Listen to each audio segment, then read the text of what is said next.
Listen up. It's time for a politically entertaining exclusive interview. Today's guest joining us on Politically Entertaining is my man Kendrick English. You can find him on all social media platforms. Just put in Ken XL. That's Ken, letter XL, YouTube, Twitter. This man is pretty much filming damn near every video in Birmingham. Ken, what's going on with you, man? What it do, folks? What it do?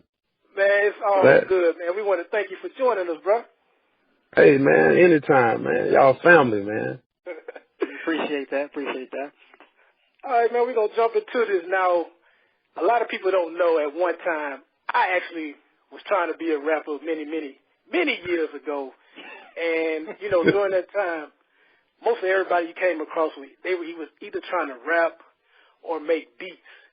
Now, you are on the unique side of you're actually filming videos. So what made you choose that path in the rap game is when everybody else was trying to rap or make beats? What made you choose the video directing side of it?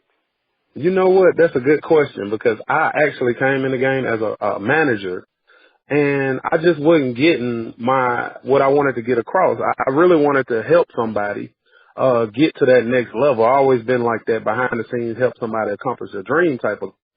And I've always had a passion to do video work, but I never could afford the equipment until they came out with this DSLR camera, which was affordable for everybody, and they bumped the quality up on those. So once they became affordable, I was able to start filming. And the artist I was managing, I actually started filming him, and that turned into a check from the label, a different check aside from the management. And I was like, not only am I helping them, I'm actually getting paid. And it's quite fulfilling. So, hey, the get paid part is what's up.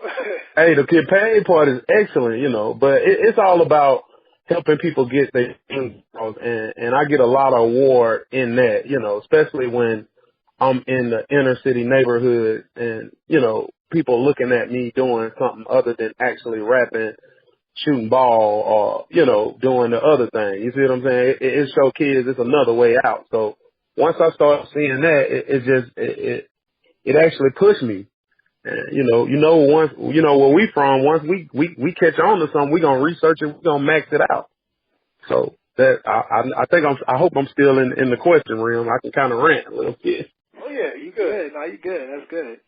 You can correct me. I'm sure you'll correct me if I'm wrong. You've directed over 30 videos. Your latest video, Done One, featuring Stone G and Hood Rich, is with the title called Life Situations, is up on your channel, a Ken XL film that's on YouTube. And you just finished up a video right before we got on the phone with you with 28 bars. So if you're on YouTube, check him out. He has his own channel. All his videos on there. You can check out his work. Now, last week we had a guest on here by the name of Nicole Spears, and one of the problems she thinks with our youth is the images portrayed in rap music. And I was watching a lot of these videos, and they are pretty raw. They have guns in them or whatnot. Do you ever get criticized for your work, and do you think that, you know, today's rap music has a negative influence on our youth? Absolutely. Absolutely. I'm glad you brought that up. I get a lot of criticism from it, mainly for, I guess, glorifying the drug dealer. That's the part that I'm getting hit with the most, being that I'm in the Birmingham market. And what I explain to people when that question arises is, you know, that's the environment that we in. We show it what Birmingham has. Like, Birmingham ain't a colorful city where Lamborghinis rolling around, people walking up the sidewalks in bikinis. It's a lot of gang violence here, a lot of just violent crimes happening here. You know, First 48 was here, so we basically just creating awareness. That's why you see the guns, because we really trying to show you that it's actually real here, and it's really a cry for help. You know, we bringing attention to these. We're not really glorifying it in the videos. I never make somebody a heroic figure that has a gun. If I show somebody with a gun in the video, it's mainly out of stupidity for that particular section of the city. You know what I'm saying? It's kind of like, okay, this is what's there. We need help. We showing it to you. You know what I'm saying? Like if I was in Miami, it probably would be different. It'll be palm trees and pretty ladies, but the market that I'm in is a dangerous gang and just gun culture place. So we creating awareness, and yeah, it does get bad, but in the meantime, you know, it's showing them that, hey, you don't have to rob, kill, and steal. You know, use that gun for theater. You know what I'm saying? I mean, it may be sounding crazy, but you know, it actually gets some of these guys out of that street life. You know, once they got something going. You know, that's interesting. You know, Byron mentioned, you know, your portrayal in videos, but, you know, growing up, obviously, we went to the same high school, and, you know, when at that time No Limit was very, very popular. You know, their music, their style, their videos, they seem to have like a whole conglomerate thing going on. Has that influenced the way you shoot videos at all, seeing No Limit and how they were able to kind of be so successful in the late 90s? Do you take any of that, you know, No Limit in your shooting? Yes, I actually do. I reference a lot of videos. Like the Hootie Who video is one of my favorite videos. Like New Orleans is where I get most of my ideas from. Like Juvenile High video, all of those videos, because what it does is it create awareness to that area. Like, you know, it was really showing that, dang, New Orleans is bad. You know what I'm saying? Like it ain't as good as people. You know what I'm saying? It's not just tourists. You might need to be careful going now, you know what I'm saying? And it just brought some money to the city. You know, whenever you create a hip hop market, then money is coming. So, that's basically where I'm at with it is, you know, I did take a lot of things from No Limit and the fact that they were able to get a lot of people out of the situations they were in, but also increase awareness to their neighborhoods. You know what I'm saying? So, that's why I'm showing. I don't want to be fake. I want to show exactly what's going on right there. That's interesting also. So what you're saying is also interesting because, you know, in hip-hop culture, it's always been presented as very anti-establishment, you know, to the man specifically. The political system seems like something that's not, you know, part of the hip-hop culture, you know, voting and maybe being activists. That doesn't necessarily, you know, fit in to necessarily some of the hip-hop culture. How do you feel about, you know, say what's going on in the political climate? Obviously, you got Donald Trump, you got Hillary Clinton, you got different candidates, you got a big election going on.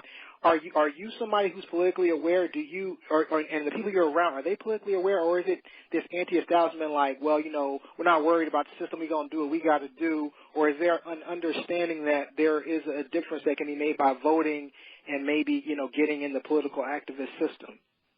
I'm going to go ahead and answer that question and say that majority of my clients and the people that I work with, after Obama is gone, the things that I hear is, well, it ain't no hope for us. You know what I'm saying? Looking at the candidate, you know, I really don't have a personal, choice as of yet. I'm still kind of weighing my options as far as who I'm looking at, but you know, of course I'm not with Donald Trump. I mean, that's apparent, but other than that, the people I'm around, I mean, I have an influence where I believe I could, you know, make them vote or get them excited about it, but it just hasn't been a candidate to stand up for hip hop right now. I guess when it gets closer to the time, they'll do something, but you know, the only person that I've seen that even acknowledge music right now is Bernie.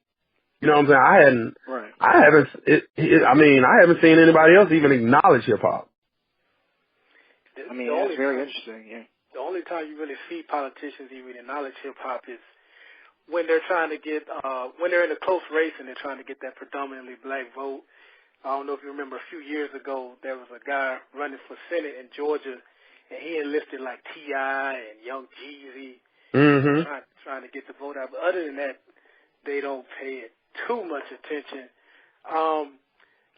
When Eminem came out and, you know, he did his thing, and then he moved on to, well, not moved on, but he added, you know, producing to his arsenal. And one of the things he said was that he does beats, but he doesn't charge artists, but the trade-off is he only gives his beats to artists that he respects. So he gave like a beat to Nas and Jay-Z. Now, I don't want you to use any names because I know you you don't want to offend anybody. But I was looking at your videos, and I just was wondering, like, man, when some of these artists come to you with these songs that they want you to direct, have you ever in your mind said, well, the video going to be fly, but, man, this song is awful. Like, are you in the position where you could turn down some artists and say, nah, I'm going to pass on that, or are you just taking on pretty much anybody? No, I'm not a public service. I just did a radio interview. I just did a radio interview about that a week ago, letting people know that I'm not just, you could just walk in and pick a shoe off the shelf and put it on and walk back out the door. Like, you know, you can submit music, you can try. I really work off of references. Like, if I've worked with an artist before, it's probably somebody that they've worked with or they know that's interested. And yeah, I do listen to the music. If you do see something on my channel that's not that good, 9 times out of 10, it's probably because they had a good reference, or, you know, I've shot in videos for people that's a family member of mine that may have a friend up here and, you know, explain the story to me. At that point, you know, to me, I don't think there's a such thing as whack music. I guess that's why it's a such thing as unprofessionally recorded sounding music. If it's professionally recorded, it's for somebody. You know what I'm saying? It might not necessarily be for me, but it's for somebody. You see what I'm saying? So I don't know what's going to pop. The songs I don't like, they always blow up and be like top 5. Oh, you know, too? so that happens to you? yeah. Yeah. That's funny. Listen, when you mentioned Juvenile's man, let me tell you, when that song first came out, and I was like, what? All he's saying is the whole song. Man, 400 Degrees took off that song, man. Took off. Man, wow. Took off. So you never know, man. You don't know what'll stick. You know what I'm saying? So I don't diss people. You know, I give people a chance, but I will tell you this. I'm gonna go ahead and give you the bias side of me. Like, I get on average, I get probably about 25 inquiries a day. And I try to go through and see who popping. Like, I'm gonna go through your Facebook page. I'm gonna see how many likes you get when you post a picture. I'm gonna just see what you got going on. Like, I don't really want to work with somebody that don't have a fan base because they're gonna have a hard time with the video. Like, you know, you may think 10 people gonna show up to play a certain part that we planned out, but 2 show up. You know what I'm saying? Like, I ain't got time for that. I want the people that's popping, that people interested in seeing. His name is Kendrick English, music director, music video director. He has his YouTube channel, Ken XL Film. You also can find him on different social media platforms. Just type in Ken XL, and you'll pull up him and all his work. I highly recommend you check out his YouTube channel, though. All his videos on there. This brother does some great work. Ken, we're doing real good with the time, man. You got time for one more question? Oh, yeah, go ahead. All right, this is a bonus question I just thought of. I was looking through your videos, and I came across one by an artist named Jew called Trap Queen. Whose Trap Queen was first, his or Fetty Wap's?